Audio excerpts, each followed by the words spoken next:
Hello hello, நான் தான் உங்கள் மித்துன்ஸ் பாட்காஸ்ட் சேனலுக்கு உங்களை வரவேற்கிறேன். மீட் மிஸ்டர் மித்துன் அப்படின்னு சொல்லிட்டு ஒரு ட்ரால் சேனல் இருக்குது, அதையும் சும்மா ட்ரை பண்ணி பாருங்கள். அங்கேயும் கொஞ்சம் வீடியோஸ்லாம் ரெகுலராக போட ஆரம்பிக்கணும். ஸோ இந்த பாட்காஸ்ட் சேனலில் Monday to Friday evening 7:30 maximum 99% வந்து வீடியோஸ் வந்துடும். நீங்கள் ஏதாச்சும் ஒர்க்லாம் பண்ணிட்டு இருந்தீங்க அப்படின்னா சும்மா ஹெட்செட் போட்டு சும்மா ஜாலியாக அந்த கதையை கேளுங்களேன். ஸோ தம்ப்நெயில்லையே நீங்கள் பார்த்துருப்பீங்க, அந்த டாப்பிக்லேயே நான் ரீசெண்டாக ஒரு 2 இன்சிடென்ட்டு நான் அதை வச்சு யோசித்து பார்க்கும்போது பசங்கக்கிட்ட ஒரு மிகப்பெரிய ஒரு ரெட் ஃப்ளாக் இருக்குது. அதாவது பசங்களுக்கு இந்த விஷயம் புரியலையா, இல்லை புரிஞ்சு வேணும்னே இப்படி செல்ஃபிஷாக நடந்துக்கிறானுங்களா, எனக்கு அது என்ன கணக்குன்னு தெரில.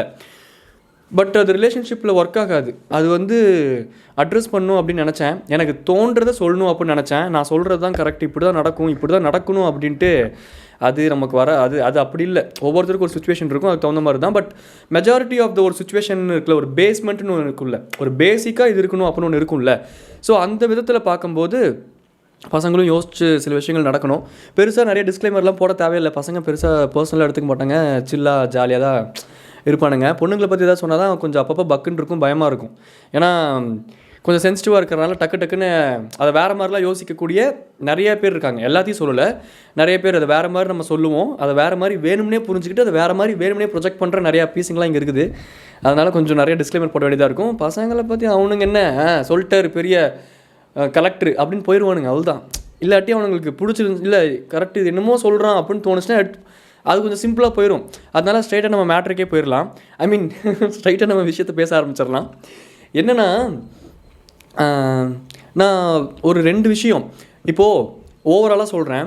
ஒரு பொண்ணு கல்யாணம் பண்ணி ஒரு வீட்டுக்கு போகிறாங்க அப்படிங்கிற பட்சத்தில் அந்த வீட்டில் ஹஸ்பண்ட் ஒர்க்கிங்காக இருக்காங்க, நல்லாவே அவங்க ஏர்ன் பண்ணுறாங்க. ஸோ அவங்க ஒய்ஃபுக்கு ஏர்ன் பண்ணும் அப்படிங்கிற அந்த சுச்சுவேஷன் இல்லை.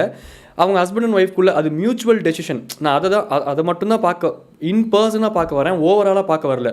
ஸோ மியூச்சுவலாக இல்லை அந்த பொண்ணுக்கே ஒரு டெசிஷன் எடுத்து சரி நான் வீட்டை பார்த்துக்கிறேன், நீ ஒர்க்கை பார்த்துக்கோ அப்படின்னு ஒரு ஸ்பேஸ் க்ரியேட் ஆகுது. அப்படிங்கிற பட்சத்தில் இன்றைக்கி இருக்க காலகட்டத்தில் இன்னொரு முக்கியமான விஷயத்த பசங்க நோட் பண்ணணும். அதுக்கு பசங்க எஃபோர்ட் போடணும். நம்ம அப்பா அம்மாவை பார்த்தா வளருவோம், அந்த இன்ஃப்ளூயன்ஸ் ஜாஸ்தியாக இருக்கும். ஸோ நம்ம நிறைய எஃபோர்ட்ஸ் போடக்கூடாதுன்னு இல்லை, சப்கான்ஷியஸாகவே நம்மளுக்கு அது பெருசாக ஸ்ட்ரைக் ஆகாது. என்ன இப்போது அப்படிங்கிற மாதிரி சில பேர் இருப்பாங்க. மேபி எனக்கு அதில் தோணுச்சு ஒரு விஷயம்.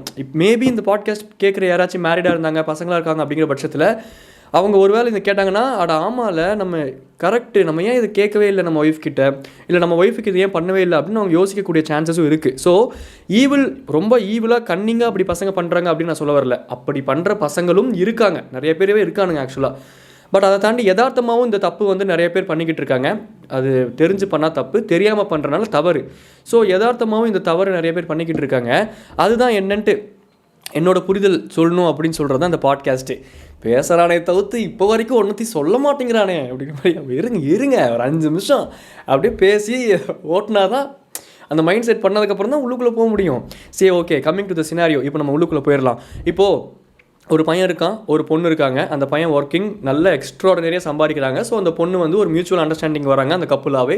அவங்க என்ன நினைக்கிறாங்கன்னா சரி நீ வந்து ஒர்க் அட்மாஸ்பியரை பார்த்துக்கோ, வெளியே போய் வேர்ல்டை ஃபேஸ் பண்ணி நீ வந்து ப்ரொவைட் பண்ணு, நான் வந்து அதுலேருந்து ஐ மேக் திங்ஸ் அவுட். நீ வந்து பணமாக கொடுத்த அப்படின்னா நான் வந்து சந்தோஷமான பொருளாக நான் உனக்கு நீ வந்து பணம் ப்ரொவைட் பண்ணினா நான் உனக்கு அதில் இருக்கக்கூடிய சந்தோஷமான பொருட்கள் ஒரு ஃபேமிலிக்கு என்ன வேணுமோ நான் அதை உனக்கு கொடுக்குறேன். நீ வந்து எனக்கு ஒரு ஹவுஸ் கொடுத்த அப்படின்னா நான் அதை ஹோமாக மாற்றுறேன் அப்படின்னு ஒரு மியூச்சுவல் அண்டர்ஸ்டாண்டிங்குள்ளே ஒரு கப்பல் வராங்கன்னு வச்சுக்கோங்களேன். அப்படி வரும்போது இப்போது ஒரு பையனுக்கும் ஒரு ஃபேமிலி இருக்கும், ஒரு பொண்ணுக்கும் ஒரு ஃபேமிலி இருக்கும். அந்த காலத்துலலாம் எனக்கு தெரில, அந்த காலத்தையே விட்டுருவோம். பட் இன்றைக்கி over the period of time இந்த ப்ராக்டிஸ் அப்படின்னு வரும்போது இன்றைக்கி இருக்கக்கூடிய சில விஷயங்கள் நம்ம புரிஞ்சுக்கிட்டு இன்றைக்கி இருக்க சில விஷயங்கள் தகுந்த மாதிரி நம்ம அடாப்ட் ஆகி தான் ஆகணும். நம்ம இன்றைக்கி இருக்க காலகட்டத்துக்கு தகுந்த மாதிரி நிறையா விஷயங்களில் நம்ம அடாப்ட் ஆகிட்டு நம்மளுக்கு ஆப்போசிட்டில் வர பார்ட்னர் மட்டும் நம்மளுக்கு இன்னும் அந்த காலத்தில் இருக்கிற மாதிரியே இருக்கணும் அப்படின்னு நம்ம நினைக்கக்கூடாதுல்ல. Over the period of time ஹியூமனோட பேட்டர்னே மாறுது அப்படின்னா ஹியூமன் அப்படிங்கிறதுக்குள்ளே மென்னும் அடக்கும், விமனும் அடக்கும்ல. ஸோ நம்ம அதை புரிஞ்சுக்க ட்ரை பண்ணணும். 1, அதை அக்செப்ட் பண்ணிக்கணும். 2, அதுக்குள்ளே ஒரு பவுண்ட்ரிஸ் இருக்கணும். அது வந்து அந்த கப்புளுக்குள்ளே பர்சனலாக அது மியூச்சுவலாக அது 2 பேர் எப்படி, 2 பேர்த்தோட பர்சனல் கேரக்டர் எப்படி, அதுக்கு தகுந்த மாதிரி அவங்க எப்படி பவுண்ட்ரி செட் பண்ணுறாங்களோ அதுக்கு தகுந்த மாதிரி அவங்க எப்படி அந்த அப்ஸ் அண்ட் டவுன்ஸை ஹேண்டில் பண்ணுறாங்க அப்படிங்கிறது அதுக்குள்ளே போயிடும். பட் ஓவராலாக சில விஷயங்கள் இருக்கும்ல, நம்ம அதை புரிஞ்சு நடந்துக்கணும். அதான் இப்போ சொல்கிறேன், இந்த காலத்தில் ஒரு பொண்ணு வந்து இப்படி சொல்கிறாங்கன்னு வச்சுப்போம். ஆக்சுவலாக அந்த காலத்துலேருந்தே இருந்திருக்கணும். பட் இந்த காலத்தில் இன்னும் கொஞ்சம் ஸ்ட்ராங்காக ஒரு பொண்ணு சொல்கிறாங்க அப்படின்னா, இன்றைக்கி நிறைய பேர் எல்லாமே வந்து working women which is most appreciated. அவங்களோட ஃபினான்ஷியல் ஸ்டெபிலிட்டியில் ஸ்ட்ராங்காக இருக்கணும்னு நினைக்கிறாங்க. Again most appreciated. பட் அதில் ஒரு சில அண்டர்லைன் ஒரு சில தற்கூறிகள் இருக்க தான் செய்கிறாங்க. இந்த name of being financially stable டோட்டலாக ஒரு விஷயத்தை நான் ஓன் பண்ணணும். இந்த நீயானால கூட ஒரு அம்மா சொல்லுவாங்க, இத்தனைக்கும் ஒரு லேடியே சொல்லுவாங்கல்ல, இன்றைக்கி இருக்கக்கூடிய விமன் நிறைய பேர் வந்து I'm so empowered, I'm a literate, I have to show who I am அப்படிங்கிற பேரில் இன்றைக்கி நிறையா விஷயங்கள் பண்ணுறாங்க. வாட்ஸ்அப்பில் இந்த டிபி வைக்காதமா, இது பார்க்குறக்கே அப்ரப்டாக இருக்குது அப்படின்னு கூட ஒரு பையனால் சொல்ல முடியல.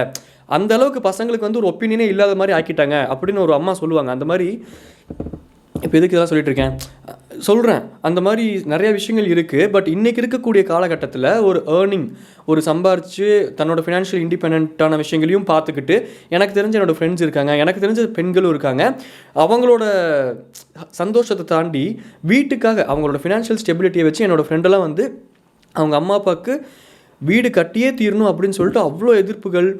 சில விஷயங்கள் நம்ம ஓவராலாக மேலாப்பில் பேசும்போது ஈஸியாக இருக்க மாதிரி இருக்கலாம். பட் அந்த சுச்சுவேஷனில் அந்த மொமெண்ட்டில் இருந்தால் தான் அந்த ஹீட் என்னென்னு புரியும். அந்த சொந்தக்காரங்களை தாண்டி அவங்க அம்மா அப்பாவே வந்து இப்போ எதுக்கு இது கட்டணும், இவ்வளோ பெரிய ஃபினான்ஷியல் இது தேவையா?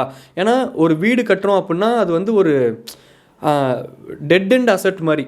அது மூலமாக நம்மளுக்கு வந்து மறுபடியும் காசு ஜென்ரேட் ஆக போகிறது கிடையாது. ஸோ அந்த மாதிரிலாம் யோசித்து அப்புறம் இந்த சொந்தக்காரங்களாம் ஆச்சா போச்சா மேரேஜ் பண்ணலாம்ல, அதை விட்டுட்டு ஏன் வீடு கட்டுறீங்க, அப்போ பொண்ணுக்கு கல்யாணம் பண்ணுறதை விட்டுட்டு வீடு கட்டுற மாதிரி பேரண்ட்ஸ் செல்ஃபிஷாக இருக்காங்கன்ட்டு அவங்களாம் ஜட்ஜ் பண்ணிட்டு நிறைய பேசுவாங்கல்ல. ஸோ இதெல்லாம் கடந்து வந்து ஒரு வீடு கட்டி ஒரு பிளான் போட்டு அதில் அந்த நாலேஜ் டெவலப் பண்ணி ஒவ்வொன்றையும் பார்த்து அவங்க அம்மா அப்பாவுக்கு செஞ்சு கொடுக்குறதுக்கு ஒரு பொண்ணு ஃபினான்ஷியலாக ஸ்டேபிளாக இருக்கணும். ஒரு பொண்ணு அப்படி இருக்கா, அந்த பொண்ணை ஐ டோட்டலாக I have a respect, I bow to them. அந்தளவுக்கு வேல்யூஸ் இருக்குல்ல, நம்மக்கிட்ட என்ன கிடைக்குதோ, நம்மக்கிட்ட என்ன இருக்கோ அதை வச்சு நம்ம என்ன வேல்யூ க்ரியேட் பண்ணுறோம் அப்படின்னு ஒன்று இருக்குல்ல. அந்த பொண்ணு அந்த ஃபினான்ஷியல் ஃப்ரீடம் வேறு மாதிரி யூஸ் பண்ணலாம், தப்பு கிடையாது. பட் அந்த பவுண்ட்ரிஸுக்கு கொஞ்சம் பவுண்ட்ரிஸ் கம்மி பண்ணிவிட்டு இந்த பக்கம் ஒரு ஃபேமிலிக்காக யோசித்து இவ்வளோ தூரம் பண்ணுறனால இந்த இன்ஸ்டாகிராம்லாம் சொல்லுவாங்கள்ல, குயின் யூ ட்ராப் திஸ் அப்படிங்கிற மாதிரி. ஸோ இந்த மாதிரியும் பெண்கள் நிறைய பேர் இருக்காங்க ஆக்சுவலாக. ஸோ இந்த மாதிரி இருக்கிற பட்சத்தில் அவங்க ஒரு மேரேஜுக்கு அப்புறம் சரி மியூச்சுவலாக ஒர்க்குக்கு போக வேண்டான்னு ஒரு பொண்ணும் அந்த டிசைட் பண்ணும்போது, ஒரு பையனாக அந்த இடத்துல ஒரு ஹஸ்பண்டாக இன்னொரு ஸ்டெப்பு மேலே போய் அந்த ஹஸ்பண்ட் என்ன யோசிக்கணும் அப்படின்னா, நீங்கள் வந்து ஒரு ஃபேமிலியாக இருக்கீங்க. ஃபேமிலினா என்ன, ஃபஸ்ட்டு மேரேஜில் ஒரு சிம்பிள் பேசிக்கான ஒரு விஷயம் சொல்கிறேன். இது எங்கள் அப்பா எனக்கு ஒரு டைம் என்கிட்ட சொன்னது தான். மேரேஜுங்கிறது மற்ற கல்ச்சர் மற்ற அதெல்லாம் பற்றி தெரில. பட் நம்ம கல்ச்சர், நம்மளோட தமிழ்நாடு இந்தியான்னு வரும்போது அண்ட் மேரேஜுக்கு நம்ம கொடுக்கக்கூடிய இம்பார்ட்டன்ஸ் இது ஓவராலாக நம்ம ப்ராக்டிக்கலாகவே ஜீன் வைஸாக நம்ம கடத்திட்டு வரக்கூடிய மேரேஜ் பற்றின எத்திக்ஸ் நம்ம இவ்வளோ தூரம் நிறைய விஷயங்கள் ஹோல்டு பண்ணுறதுனால மேரேஜ் ரொம்ப பெரிய ஒரு புனிதமான விஷயம். சடங்கு சீரு சம்பிரதாயம் நம்ம வாழ்க்கையிலே நீங்கள் யோசிச்சு பாருங்கள், சில ஈவெண்ட்ஸ் தான் ரொம்ப பெரிய ஈவெண்ட்டாக இருக்கும். ஒன்று நம்ம பிறப்பு, இன்னொன்று இந்த மேரேஜ், இன்னொன்று நம்மளுக்கு ரொம்ப பிடிச்சவங்களோட இறப்பு. சரி, அதை கூட தள்ளி வச்சுட்டு இன் பர்சன் நமக்குன்னு நம்ம யோசிச்சு பார்த்தோம்னா நமக்கு பெரிய ஈவெண்ட்டாக நம்ம கொண்டாடுறது பிறப்பு, மேரேஜ், நமக்குன்னு நம்ம உருவாக்குற அடுத்த ஜென்ரேஷன், நம்ம சாகிறது. இந்த 4 ஈவெண்ட் தான் இதில் மேரேஜ் அடக்கம். நம்ம கல்ச்சரில் தெரிஞ்சோ தெரியாமலோ மேரேஜுக்கு அவ்வளோ இம்பார்ட்டன்ஸ் கொடுக்குறாங்க. 1000 காலத்து பயிருங்களாம் சொல்லி வச்சுருக்காங்கல்ல. அப்போது you are not marrying an individual. நீங்கள் ஆப்போசிட்டில் ஒருத்தங்க மேரேஜ் பண்ணும்போது you are marrying the whole family of the individual. அது வந்து ரொம்ப முக்கியம் இல்லை, இது பொண்ணுக்கும் பொருந்தும் இந்த பையனுக்கும் பொருந்தும். ஸோ நீங்கள் ஓவராலாகவே ஒரு ஃபேமிலின்னு வரும்போது அதுக்குள்ளே ரொம்ப கேல்குலேட்டிவாக இல்லாமல் அதுக்குள்ளே நிறையா நுணுக்கங்கள் இருக்கும். இன் பர்சனாக ஒவ்வொருத்தருக்கும் ஒரு மாதிரி மாறும். நான் சொல்கிறது அந்த பேசிக் மட்டும்தான். நான் இன் பர்சனாக ஒவ்வொருத்தருக்கும் ஒரு மாதிரி மாறும்னு என்ன சொல்கிறேன் அப்படின்னா, ஒருத்தருக்கு நல்ல மாமனார் மாமியார் அமைஞ்சிருக்கலாம், ஒருத்தவங்களுக்கு டாக்ஸிக் மாமனார் மாமியார் அமைஞ்சிருக்கலாம். அவங்க அந்த பையனுக்கே ஏதாச்சும் அவங்க மாமனார் மாமியாருக்கெலாம் பண்ணணும், இல்லை அந்த பொண்ணுக்கே அவங்க மாமனார் மாமியார் நல்லா பார்த்துக்கணும்னு நினச்சாலும் அவங்களோட பிஹேவியர்னால அந்த மாமனார் மாமியாரை வெறுத்து போய் அந்த பொண்ணு பேக் வாங்கியிருக்கலாம், அந்த பையன் பேக் வாங்கியிருக்கலாம். இந்த மாதிரி இன் பர்சனாக நிறைய விஷயங்கள் மாறும். பட் பேசிக்னு ஒன்று இருக்குல்ல, அந்த பேசிக் பிரகாரம் பார்த்தோம்னா நாளையிலேருந்து குளிச்சுட்டு பாட்காஸ்ட் எடுக்கணும். இந்த மாதிரி அழுக்கு பையனாக இருக்கக்கூடாது. சரி, ஓகே சொல்கிறேன், நான் எனக்கே சொல்லிக்கிட்டேன். சரி, அதை விடுவோம். ஸோ அப்போ அந்த மேரேஜ்னு வரும்போது வென் யூர் ஃபேமிலி, ஒரு ஃபேமிலியை நீங்கள் டோட்டலாக மேரேஜ் பண்ணிக்கிறீங்க, அவங்க ரொம்ப டாக்ஸிக்காக இல்லை. எல்லாருமே இந்த உலகத்தில் எல்லாத்துக்குமே ஒரு விதத்தில் ஒரு பர்சன்டேஜ் வரைக்கும் டாக்ஸிக் தான். ஏன்னா டாக்ஸிங்கிற டேர்மே எப்படி தெரியுமா நம்மளுக்கு தோணுது, ஏன் தெரியுமா தோணுது, நம்ம நினைக்கிற விஷயத்த ஆப்போசிட்டில் இருக்கவங்கனால அதை ஃபாலோ பண்ண முடியல, நமக்கானவங்க அதை ஃபாலோ பண்ண முடியல, இல்லை அவங்களுக்கு அது கொஞ்சம் உடன்பாடு இல்லை அப்படின்னா நம்மளுக்கு அவங்க டாக்ஸிக்காக மாறிடுறாங்க. இன்றைக்கி இருக்க ரேஷியோலாம் ஃபஸ்ட்டு இருந்த அந்த சகிப்புத்தன்மை ரேஷியோ ரொம்ப ஜாஸ்தியாக இருந்துச்சு. அடாப்டாக ட்ரை பண்ணாங்க ஆப்போசிட்டில் இருக்க 2 பேருமே, ஹஸ்பண்டாக இருந்தாலும் சரி ஒய்ஃபாக இருந்தாலும் சரி, அடாப்டாக ட்ரை பண்ணாங்க. ஹோல்டிங் ஆன் டு ஈச் அதர்ங்கிற அந்த சகிப்புத்தன்மை ரேஷியோ ஜாஸ்தியாக இருந்துச்சு. இந்த டாக்ஸிக்ங்கிற ரேஷியோவில் அவங்க ரொம்பலாம் கேல்குலேட்டிவாக இல்லை, இந்த பீஸ் இப்படி தான், சரி என் புருஷன் இப்படி தான் அப்படின்னா அவங்க அதை ஈஸியாக ஹேண்டில் பண்ணாங்க. இப்படிங்கிறக்குள்ள என் பொண்டாட்டி இப்படி தான் சொன்னால் கேட்க மாட்டாங்க, கோயிலாக சுற்றி உசுரை வாங்க போகிறா போய் தோலை, அவங்க ஒரு மாதிரி அதை ஹேண்டில் பண்ணிட்டாங்க, அடாப்ட் ஆகிட்டாங்க. ஓகே இந்த பீஸ் நம்மளுக்கு வந்து அந்த சகிப்புத்தன்மை அப்படிங்கிற ரேஷியோ கம்மியாயிருச்சு. இப்போ over the period of time போக போக அந்த இவங்க டாக்ஸிக்கு எனக்கு இது பிடிக்கல உடனே தூக்கி எறிகிறது ரொம்ப ஈஸியாக போயிடுச்சு. அந்த holding on to each other அப்படிங்கிறது அந்த ரேஷியோ வந்து கம்மியாயிருச்சு. இப்போ இதெல்லாம் எதுக்கு சொல்லிக்கிட்டு இருக்கேன் அப்படின்னா, ஸோ ஒரு ஒரு ஒரு ஃபேமிலியை நீங்கள் ரன் பண்ணுறீங்க அப்படின்னா உங்கள் ஒய்ஃப் உங்களுக்கு நீ ப்ரொவைட் பண்ணுங்கிற ஸ்பேஸ் கொடுத்துட்டு அவங்க ஒய்ஃப் வந்து நான் ஒரு ஹோம் மேக்கராக you look on to that, I look on to that this அப்படிங்கிற ஒரு மியூச்சுவல் திட்டுங்கிறேன் I look on to this அப்படிங்கிற ஒரு மியூச்சுவல் அண்டர்ஸ்டாண்டிங்க்கு வந்துட்டிங்க அப்படிங்கிற பட்சத்தில் ஒரு ஹஸ்பண்டாக ஒரு மென்னோட ஒரு முக்கியமான வேல்யூ என்ன அப்படின்னா, எப்படி ஒரு மென் அவனோட ஃபேமிலிக்கு ப்ரொவைட் பண்ணணும்னு நினைக்கிறானோ, தன்னோட ஒய்ஃப் குழந்தைகளை தாண்டி அவனோட அம்மா அப்பாவுக்கும் அவன் டேக் கேர் பண்ணிக்கணும். மாதம் அம்மா அப்பா என்ன பண்ணுவாங்க, அவங்களுக்கு ஒரு அமௌண்ட் அனுப்பணும், அவங்களுக்கு இது வாங்கி கொடுக்கணும், அவங்கள நம்ம சொகுசாக வச்சுக்கணும் அப்படின்ட்டு ஒரு மென் எந்த அளவுக்கு அவன் நினைக்கிறானோ அதே அளவுக்கு ஈக்குவலாக ஆப்போசிட்டில் நம்ம ஒய்ஃப் தானே, அப்போ அவளுக்கும் ஒரு அம்மா அப்பா இருப்பாங்க, அவளோட அம்மா அப்பாவுக்கும் ஒரு ப்ரொவைடர் இடத்துல இருக்கணும்னு நினைப்பா, அதுவும் ஒரு சோல் தானே. அண்ட் இன்றைக்கி over the period of time நான் இதை இப்போ ஒரு 15 நிமிஷமாக முக்கிக்கிட்டு இருந்தேன்ல, இதை தான் சொல்ல வந்தேன். இன்றைக்கி over the period of time அந்த பொண்ணு அப்படிங்கிறவ அந்த ஃபினான்ஷியல் ஃப்ரீடம்லாம் பழகிட்டு இந்த மாதிரி ஒரு ஃபேமிலிக்காக இப்படி அடாப்ட் ஆகும்போது அவங்க எவ்வளவோ நமக்காக இறங்கி வராங்க. அந்த மென்னுக்காக இறங்கி வராங்க, அந்த ஃபேமிலிக்கு ரொம்ப இம்பார்ட்டன்ஸ் கொடுத்து இதை நம்ம இப்படி பில்ட் பண்ணணும் அப்படின்னு ரொம்ப ஸ்ட்ராங்காக நினைக்கிறனால தான் அவங்களுக்கு அந்த தாட் வருது. அப்போ நம்மளை ஒரு பொண்ணு நம்மளோட ஒய்ஃப் அவ்வளோ கன்சிடர் பண்ணுறாங்க அப்படின்னா நம்ம ஒய்ஃபையும் நம்ம ஒய்ஃபோட ஃபேமிலியும் நம்ம ஃபேமிலி மாதிரி தானே. நான் இப்போ எங்கள் வீட்டுக்கு ஒரு எக்ஸாம்பிள் சொல்கிறேன். மேரேஜ் ஆயிடுச்சு, மாதம் எங்கள் வீட்டுக்கு நான் ஒரு 10,000 அனுப்புகிறேன், இந்தாங்கம்மா மளிகை ஜாமான செலவுக்கு வச்சுக்கோங்கம்மா, இல்லைடா இருக்குது பரவாயில்லம்மா வச்சுக்கோங்க, ஒரு சீட்டு போடுங்கம்மா, உங்களோட சேவிங்ஸ்க்கு வச்சுக்கோங்க அப்படின்னு நான் இப்போ அனுப்புகிறேன்னா அந்த பொண்ணும் அதை நினைப்பால. இப்போ அந்த பொண்ணு வேலைக்கு போயிட்டுருக்கா அப்படிங்கிற பட்சத்தில் அவள் யார்கிட்டையும் கேட்கணுங்கிற அவசியமும் கிடையாது, அவளே அவளோட ஃபேமிலிக்கு ஒரு அமௌண்ட் அனுப்பலாம். இது வந்து இந்த சினாரியோ நான் பேசுகிறது இதுவும் நடக்குது, இதுக்கு இன்னொரு சினாரியோவும் நடக்குது. நம்ம வந்து இன்னொரு சினாரியோவை நிறைய இன்ஸ்டாகிராம் ரீல்ஸு லொட்டுலோஸ்க்கு நிறைய சோஷியல் மீடியாலெலாம் ஓவராலாக பேசியிருக்கோம் கேட்டிருக்கோம். இப்போ நான் பேசுகிற சினாரியோவை மேக்ஸிமம் நம்ம பேசினதே கிடையாது. ஒரு மென்னும் இந்த தப்பு நிறையா பண்ணுறாங்க. இந்த இன்ஸ்டாகிராம்லாம் நம்ம கேட்குற சினாரியோ என்ன அப்படின்னா, ஒரு விமன்னாலே இப்படி தான் அப்படி இருக்காங்க நிறையா விமன். நான் இல்லைன்னா சொல்லலை, நான் சம்பாதிக்கிறது எனக்கு, ஆனால் நீ சம்பாதிக்கிறது நம்ம ஃபேமிலிக்கு நீ செலவு பண்ணும், ப்ளஸ் அதுக்கப்புறம் உனக்கு என்ன வேணும்னா உங்கள் அம்மா அப்பா கொடுத்துக்கோ, ஆனால் நான் சம்பாதிக்கிறது எனக்கு மட்டும்தான், நான் தான் சேவிங்ஸ் பண்ணிப்பேன், நான் எங்கள் அம்மா அப்பாவுக்கு மட்டும்தான் கொடுப்பேன், இப்படி விமன் இருக்காங்க. நான் அதை மட்டும் தான் நம்ம நிறைய பேசுகிறோம். பட் ஆக்சுவலாக மென் மேலேயும் அந்த மாதிரி இருக்குது. அதுதான் இந்த வேர்ல்டோட இந்த உலகத்தோட சீக்ரெட். அதான் போல் இந்த படத்தில் கூட சொல்லுவாங்களே, அட்டு ஃபிகருக்கு குட்டு பாயும் குட்டு ஃபிகருக்கு அட்டுகளும் அமையிறது. அந்த மாதிரி நல்ல ஜென்யூனாக இருக்க பசங்களுக்கு இந்த மாதிரி பொண்ணுங்களும், இந்த மாதிரி இருக்க பொண்ணுங்களுக்கு அந்த மாதிரி பசங்களும் அமைஞ்சு வாழ்க்கை ஃபுல்லாக போராடிட்டே இருக்கிறது தான் வாழ்க்கையாகவே இருக்குது. எனக்கு இந்த லாஜிக்கே புரியல. யூனிவர்ஸ் ஏன் ஒரு ஜென்யூனாக இருக்க பையன் ஒரு ஜென்யூனாக இருக்க பொண்ணு சேர்த்து வைக்க மாட்டியா நீ? உனக்கு லோலாய் இந்த யூனிவர்ஸுக்கு நம்மளை வச்சு தான் ஃபன் பண்ணுறதாட்டு இருக்குது. என்டர்டெயின்மெண்ட்டாக இருக்கும் உனக்கு எங்களெல்லாம் பார்த்தா. எரிச்ச கிளப்பிக்கிட்டு சரி அதை விடுவோம். ஸோ நான் சொல்ல வந்த மேட்ரு இது தான் ஆக்சுவலாக. ஸோ ஒரு பொண்ணு அந்த மாதிரி இறங்கி வரா அப்படிங்கிற பட்சத்தில், இல்லை அவள் வந்து நம்ம ஃபேமிலிக்காக இவ்வளோ அடாப்ட் ஆகிறா அப்படிங்கிற பட்சத்தில் நம்ம அவளோட ஃபேமிலி நம்ம ஃபேமிலியாக கன்சிடர் பண்ணி நம்மளோட ஃபேமிலிக்கு நம்ம எந்தளவுக்கு ஃபினான்ஷியலாக ப்ரொவைட் பண்ணுறோமோ அவளோட ஃபேமிலிக்கும் நம்ம ஆட்டோமேட்டிக்காக ப்ரொவைட் பண்ணால் தான் அவளுக்கு நம்ம மேலே ஒரு ஒப்பீனியன் க்ரியேட் ஆகும். ஒரு இன்னும் அந்த லவ் அந்த பாண்டிங் அந்த எட்டர்னலாக அது டெவலப் ஆகும். அதுதானே அது நல்லது, அது பேசிக். அது ரொம்ப ரொம்ப பேசிக்காக ஒரு மென்கிட்ட இருக்க வேண்டிய ஒரு குவாலிட்டியில். இப்போது உங்கள் ஒய்ஃப் கிட்டே போய் ஒரு எக்ஸாம்பிளுக்கு சொல்கிறேன், ஒரு வார்த்தை கேட்டு பார்த்தா அவங்களுக்கு அது எவ்வளோ சந்தோஷமாக இருக்கும். இந்த மாதம் எங்கள் வீட்டுக்கு இவ்வளோ அமைச்சிருக்கேன்டி, நமக்கு இவ்வளோ எடுத்து வச்சிருக்கேன், இதான் நம்ம இன்றைக்கி பட்ஜெட்டு, சரி உங்கள் வீட்டுக்கு எவ்வளோ அனுப்பணும்னு சொல்லு, நம்ம அனுப்பிடலாம். உங்கள் வீட்டுக்குன்னு கூட சொல்லாமல் நம்ம வீட்டுக்கு சொல்லி இங்கே இருந்து நான் எவ்வளோ அனுப்பணும், அப்படியா சரி ஓகே இவங்களுக்கு இவ்வளோ அனுப்பிடலாம், அப்போ நம்ம பட்ஜெட் இப்படி வச்சுக்கலாம். இப்படி அது அவங்களுக்கு ஒரு ஹாப்பினஸில், அது அவங்களுக்கு இன்னும் எக்ஸ்ட்ரா எஃபர்ட்ஸ் போட வைக்கும்ல. நம்ம மட்டும் எல்லாத்தையும் இப்படி உறிஞ்சி எடுத்துருவோமா எஃபர்ட்ஸை, நம்ம மட்டும் நல்லா முறுக்கிக்கிட்டு நம்ம ஃபேமிலிக்கு மட்டும் செல்ஃபிஷாக பண்ணிக்கிட்டு அவன் திங்கிறக்கும் சமைக்கிறக்கும் ஆக்கி போடுறதுக்கு மட்டும் வச்சுக்கிட்டா எத்திக்ஸே இல்லை. அது இட் கம்ஸ் அண்டர் டாக்ஸிக் மென் தானே. அப்போ நம்ம அது யோசிக்கணும். அது பேசிக்கில் நம்ம அம்மா அப்பா வயசாயிருச்சு, நம்ம அம்மா அப்பாவுக்கு நம்ம ப்ரொவைட் பண்ணணும், ஒரு மாதம் 10,000 அனுப்பிச்சிக்கிறேன், வேலைக்கு ஒரு ஆள் வச்சுக்கோங்க, நீங்களே எல்லாம் வேலையும் செய்யாதீங்கன்ட்டு ஒரு பெரியவங்க மேலே உனக்கு கேர் இருக்குல்ல. ஆப்போசிட்டில் நம்ம பொண்டாட்டி, ஐ மீன் உங்கள் பொண்டாட்டி, உங்கள் பொண்டாட்டியோட அம்மா அப்பாவும் அதே வயசாக இருக்கும், அவங்களுக்கும் முன்ன பின்ன இருக்கும். ஏதோ ஒரு அந்த அமௌண்ட்டு கூட பெரிய மேட்ரு கிடையாது. அந்த அமௌண்ட்டுக்கு பின்னாடி இருக்கக்கூடிய ஆக்டில் ஒரு லவ் இருக்குல்ல, அது அவங்களுக்கு பெரிய விஷயம் இல்லை. நம்ம பையன் மாதிரி இருக்கான், அந்த ஒரு இது அவங்களுக்கு திருப்தி கிடச்சிதுன்னா, ஒரு லாஸ்ட் ஃபேஸ் ஆஃப் லைஃப்பில் வாழக்கூடிய ஒரு பெரியவங்களுக்கு இந்த மாதிரியான சந்தோஷங்களை விட வேறு என்ன பெருசாக இருக்க போகுது? அதை கூட நம்மளால் ப்ரொவைட் பண்ண முடியலன்னா அது ரொம்ப கஷ்டம் இல்லை. நான் சொன்ன மாதிரி நான் இப்போ பேசுகிறது எல்லாமே ஒரு பேசிக் லெவல், ஒரு பேசிக்காக எல்லாத்துக்கும் இருக்க வேண்டிய தாட். அதுக்குள்ளே நிறையா விஷயங்கள் இருக்குது. நம்மளுக்கு நம்ம ஒய்ஃபே ரொம்ப டாக்ஸிக்காக இருந்து நம்மளுக்கு இரிட்டேட் ஆகி நம்ம அந்த ஃபேஸை விட்டு வெளியே வந்திருக்கலாம். இல்லை நம்மளே பண்ணும் அப்படின்னு நினச்சிருந்தாலும், அதான் நான் சொன்ன மாதிரி இந்த ஒய்ஃப் ஒரு வேலை சொல்கிறேன், ஒய்ஃப் டாக்ஸிக்காக இருக்கலாம், இல்லை ஹஸ்பண்டே ஜென்ரலாகவே டாக்ஸிக்காக இருக்கலாம், இல்லை ஆப்போசிட்டில் மாமனார் மாமியார் டாக்ஸிக்காக இருக்கலாம். இன்றைக்கி முக்கால்வாசி ஸ்டடியே ரிவீல் பண்ணியிருக்கு. இன்றைக்கி முக்கால்வாசி ஒரு அட்வொகேட் சொல்லிட்டு இருந்தார், சாரி எங்கேயோ படித்தேன் எங்கேயோ, இன்றைக்கி முக்கால்வாசி மேரேஜஸ் டிவோர்ஸில் முடிகிறதுக்கு அந்த பொண்ணோட அம்மா ஒரு முக்கிய காரணமாக இருக்காங்க அப்படின்ட்டு. ஏன்னா அதுவும் உண்மை தான். எனக்கு பர்சனலாக ஒருத்தரை ரொம்ப தெரியும், ரொம்ப நல்ல மனுஷன். அந்த மனுஷனோட மேரேஜ் லைஃப் டோட்டல் கொலாப்ஸு. அதுக்கு காரணம் அவரோட மாமியார். எனக்கு அவரோட பர்சனலாக நல்லாவே தெரியும்.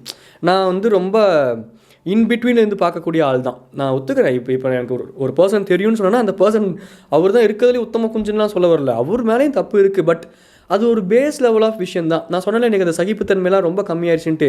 இதில் முக்கியமான வேலை இந்த ஆத்தாக்காரியை பார்க்குறது தான். அந்த பொண்ணுக்கு அந்த கிளாரிட்டி இருக்கணும், அந்த பையனுக்கும் அந்த கிளாரிட்டி இருக்கணும். நமக்குன்னு ஒரு ஃபேமிலி உருவாயிடுச்சுன்னா 4 செவத்துக்குள்ளே இருக்கிறது நம்மளோட ஃபேமிலி. என்ன டெசிஷன் எடுத்தாலும் அது நம்ம எடுக்கணும். அது பையனாக இருந்தாலும் சரி, அது பொண்ணாக இருந்தாலும் சரி. பொண்ணோட அம்மா கேர்ள்ஸ் ஜென்ரலாக கேட்டுட்டு இருந்தீங்கன்னா ரொம்ப ரொம்ப நார்மலாக சொல்கிறேன், எங்கள் அம்மாலாம் அப்படி இல்லை அப்படின்னா கோடி கும்பிடு கோடி சந்தோஷம். ஆனால் அவங்க தெரியாமையே சம்டைம்ஸ் பொண்ணு மேலே அந்த ஓவர் கேருங்கிற பேர்லேயும் டாக்ஸிக்காக இருக்க தான் செய்கிறாங்க. யோசித்து செயல்படுங்க. இன்னொன்று புரிஞ்சுக்கோங்க, இந்த சக்ஸஸ்ஃபுல் மேரேஜ் லைஃபுக்கு ஒரு சிம்பிள் டிப்ஸ் தரேன். செத்தாலும் உங்கள் பார்ட்னரை பற்றி உங்கள் அம்மா அப்பா கிட்ட புலம்புங்க, தப்பு கிடையாது. அது ரொம்ப இயல்பு, அது நடக்கும் தான். அம்மா இப்படி பண்ணுறாம்மா, இவளை வச்சுக்கின்னு ஓகே தான். ஒரு பொண்ணு ஒரு அம்மாவுக்கு கால் பண்ணி, நான் இவ்வளோ கோத்ரூ பண்ணுறது தெரியுமா, இந்த ஆள் இப்படிலாம் பண்ணுறாருமா, சரி அந்த ஆள் வரப்போகிறார், நான் போய் தோசை ஊற்றுறேன். அது புலம்புறது. என்ன தான் புலம்புனாலும் நான் போய் தோசை ஊற்றுறேன், அது எண்ட் ஆஃப் தி டே என் ஹஸ்பண்டு தான் அப்படிங்கிற மாதிரியான ஒரு ஆக்டுக்கு வந்துடுது. ஆனால் அந்த பர்டிகுலர் இன்சிடென்ட்டெல்லாம் வச்சு கம்ப்ளைண்ட் பண்ணாதீங்க. ஏன்னா over the period of time you can forgive your partner, not your parents. அப்போ உங்கள் பேரண்ட்ஸ் உங்கள் பார்ட்னரை ஃபர்கிவ் பண்ணல அப்படின்னா ப்ராக்டிக்கலாகவே யோசிச்சு பாருங்களேன். நாளைக்கு அவர் தும்முனா கூட அது தப்பாக தெரியும் உங்களோட அம்மாவுக்கு. அப்போ உங்கள் அம்மா அவங்களுக்கே தெரியாமல் உங்களை ஏற்றி விட்டுட்டே இருப்பாங்க. அப்போ அந்த ஏன் இப்படி பண்ணுறாரு, ஏன் அப்போ அவங்களாம் இப்படி இருக்காங்க, இவர் இப்படி பண்ண மாட்டாராமா, இவர்கிட்ட போய் கேளு, இவர் இப்படி வர சொல்லு, இப்படி பண்ண சொல்லு. அந்த இன்ஃப்ளூயன்ஸ்லாம் பண்ண விடாதீங்க. You have your family. இது மென்னுக்கும் பொருந்தும். உங்கள் அப்பாவாக இருந்தாலும் சரி, மென்னோட அம்மாவாக இருந்தாலும் சரி. மென்னோட அம்மாக்களும் நிறையா தற்கொலை அம்மாக்கள் இருக்காங்க. நான் நிறையா ஸ்டோரிஸ் கேள்விப்பட்டிருக்கேன், பார்த்துருக்கேன். 2 பேர்த்துக்குமே சொல்லிடுறேன், பியாண்ட் த ஜெண்டர் ஃபேமிலின்னு ஒன்று உருவாகிடுச்சுன்னா அது நம்ம ஃபேமிலி. இந்த ஒரு ரீல்ஸ் பார்த்தேன், இதை மட்டும் சொல்லி முடிச்சிடுறேன். ஒரு ரீல்ஸ் பார்த்தேன், அதில் ஒரு ஒய்ஃப் கேட்பாங்க, உனக்கு உங்கள் அம்மா முக்கியமாக, நான் முக்கியமாக, உன் பொண்ணு முக்கியமான்ட்டு. அதுக்கு ஒரு ஹஸ்பண்ட் ஒரு ஆன்சர் சொல்லுவார். நீங்கள் நினைக்கிற ரீல்ஸ்ன்னு இல்லை, நானும் அப்படி தான் நினச்சேன் அந்த ரீல்ஸ் பார்த்துட்டு இருந்தேன். ஆனால் அந்த ஹஸ்பண்ட் வேறு ஒரு ஆன்சர் சொன்னார். ஜென்ரலாக ஒரு ரீல்ஸ் இருக்குது, எங்கள் அம்மாவுக்கு எங்கள் அப்பா இருக்காரு, என் பொண்ணுக்கு நாளைக்கு ஒரு புருஷன் வருவான், எனக்கு நீ தானடி அப்படின்னு ஒரு ரீல்ஸ் இருக்குது. அந்த காரணம் இல்லை, இது வேறு ஒரு ஒய்ஃப் வேறு ஒரு ஹஸ்பண்ட் கிட்ட கேட்டுட்டு இருந்தாங்க. அப்போ அந்த ஹஸ்பண்ட் சொன்னது எனக்கு ரொம்ப பிடிச்சிருந்துச்சி, ரொம்ப வேல்டாக இருந்துச்சு. உன்னைய கல்யாணம் பண்ணிக்க நான் எங்கள் அம்மா அப்பாவை விட்டுட்டு வந்தேன், நாளைக்கு நான் பெற்ற பொண்ணு என்னை விட்டுட்டு போய் வேறு ஒருத்தனை கல்யாணம் பண்ணிப்பா, அவளுக்கான லைஃப் அவள் உருவாக்கிப்பா. ஆனால் எனக்கு கடைசி வரைக்கும் நிரந்தரங்கிறது யார், என் தாரம் மட்டும்தான், என் ஒய்ஃப் நீ மட்டும்தானே. ஸோ எனக்கு ஃபஸ்ட்டு நீ தான் முக்கியம் அப்படின்னு ஒரு ஹஸ்பண்ட் சொல்லுவார். அதான் கிளாரிட்டி அப்படிங்கிறது. அந்த அளவுக்கு கிளாரிட்டி இல்லை அப்படின்னா கூட பேசிக்காக அம்மா பேச்சை கேட்டுட்டு ஆடாமல் இருக்கிற அளவுக்காச்சும் கிளாரிட்டி டெவலப் பண்ணிக்கோங்க. சில மென்கிட்ட கொஞ்சம் ஹார்டாகவே சொல்லணும் அப்படின்னா ஆம்பளத்தனமாக நடந்துக்கணும் சில விஷயங்களில். சும்மா இன்னும் வீட்டில் கட்டி போட்ட பிள்ளையாட்டம் உட்காந்துக்கிட்டு ஊழுன்னு அழுதுகிட்டு பொழுதுனிக்கும் அம்மா கிட்ட ஓடிக்கிட்டு அம்மா முந்தானை பிடிச்சிட்டு பின்னாடி ஒளிஞ்சிக்கிட்டு இருக்கக்கூடாது. நம்ம ஃபேமிலின்னு வந்துருச்சுன்னா அது நம்ம ஃபேமிலி. நான் மென்னுக்கும் சொல்கிறேன், ஃபீமேல் விமனுக்கும் சொல்கிறேன். பேரண்ட்ஸே இன்றைக்கி இந்த குழந்தைங்களோட நிறைய பேர் வாழ்க்கையை கெடுத்து வைக்கிறாங்க. அவங்களோட புரிதல், அவங்க வளர்ந்த காலகட்டம், அதெல்லாம் வேறு. நம்மளோட புரிதல், நம்ம ஃபேமிலி, இதெல்லாம் டோட்டலாக வேறு. சில விஷயங்கள் நீங்கள் எவ்வளோ தான் சொன்னாலும் அவங்களுக்கு புரியாது. அதனால் எதுவுமே சொல்லிகிட்டு இருக்காதீங்க. உங்கள் வீட்டில் உங்கள் அம்மா அப்பா கிட்ட எல்லாமே கம்ப்ளைண்ட் பண்ணிக்கிட்டு இருக்காதிங்க. புலம்புறது வேறு, பட் கம்ப்ளைண்ட் பண்ணுறது வேறு. ஸோ ஓவராலாக நான் இந்த மென்கிட்ட முக்கியமாக அந்த டாக்ஸிக்கான விஷயம் சொல்லணும்னு நினச்சது இதுதான். இன்றைக்கி ஓவராலாக ஒரு ஃபேமிலி க்ரியேட் ஆகும்போது உங்கள் ஒய்ஃபுக்கும் ஒரு ஃபேமிலி இருக்குது, அவங்களோட ஃபேமிலிக்கும் சேர்த்து நீங்கள் ப்ரொவைடராக இருக்கணும். இல்லை உங்கள் ஒய்ஃபை நீங்கள் ஒர்க்கு காமிச்சிட்டு டீசெண்டாக உன்னோட செலவை நீ பார்த்துக்கோ அப்படின்னு அவங்ககிட்ட சொல்லிட்டிங்கன்னா அவங்க ஃபேமிலிக்கு ப்ரொவைட் பண்ண போகிறாங்க. உங்களுக்கு ஒய்ஃபும் ஒர்க்குக்கு போகக்கூடாது, உட்காந்து உங்களை பார்த்துக்கணும், நீங்கள் தும்முனா உங்களுக்கு கொண்டு வந்து சுடுதண்ணி வச்சு கொடுக்கணும், உங்கள் குழந்தைங்கள வளர்த்தணும், இதுக்கெல்லாம் எனக்கு ஒய்ஃப் வேணும். ஆனால் ஒய்ஃபோட ஃபேமிலி அவங்க ஃபினான்ஷியலாக எப்படியோ அவங்க ஸ்டேபிள் ஆவாங்க, என்னமோ பண்ணிட்டு போட்டோம். என்ன what is this bro, it's very wrong bro, நியாயமாக இது அப்படிங்கிற மாதிரி இருக்குல்ல. ஸோ மென்கிட்ட இருக்க மிகப்பெரிய ரெட் ஃப்ளாக் அதுன்னு நினச்சேன். சம்டைம்ஸ் சப்கான்ஷியஸை கூட தெரியாமல் சில மென் பண்ணுறாங்க. அது பண்ணாதீங்க. ஒருவேளை இந்த பாட்காஸ்ட் கேட்டிங்கன்னா இது ஒரு டேக் அவேவே கூட எடுத்துக்கோங்க. சொல்கிறேன். டாடாவை சொல்லிட்டு கிளம்புறது நாங்கள் மீட் மிஸ்டர் மிதுன். அப்புறம் இன்னொரு சினாரியை பற்றி பேசணும்னு நினச்சேன், but it's been too long. நான் வேறு ஒரு டைம் பேசுகிறேன். அது என்ன சினாரியோனா, என்னோடய ஃப்ரெண்டு ஒரு பொண்ணு ஒருத்தங்க கிட்டே பேசிகிட்டு இருக்கும்போது அவங்க யதார்த்தமாக ஒன்று சொன்னாங்க. எனக்கு அது ரொம்ப ஹார்டாக ஹிட் ஆச்சு. இந்த மேரேஜ் பற்றிலாம் அவங்க வீட்டில் மாப்பிள்ளை பார்த்துட்ருக்காங்க அப்படின்ட்டு அந்த மேரேஜ் டாபிக்ஸ்லாம் வரும்போது ரொம்ப கன்சர்ன்டாக பயந்துக்கிட்டு இருந்தாங்க. எதுக்கு இப்போ இவ்வளோ பயப்படணும், அப்படி என்ன இருக்குது அதில், எல்லாமே நல்லதாக நடக்கும் அப்படின்னு. இல்லை நான் இப்போ சம்பாரிச்சிட்ருக்கேன், ஒரு வேளை மேரேஜுக்கு அப்புறம் என்னோடய சம்பளத்தை எல்லாம் நீ எனக்கு கொடுத்துடணும் அப்படின்னு ஒரு ஹஸ்பண்ட் டிமாண்ட் பண்ணால் என்ன பண்ணுறது அப்படின்னா, அப்படி நம்ம டிமாண்ட் பண்ணுவாங்க அப்படின்ட்டு எனக்கு இருந்துச்சு. ஆனால்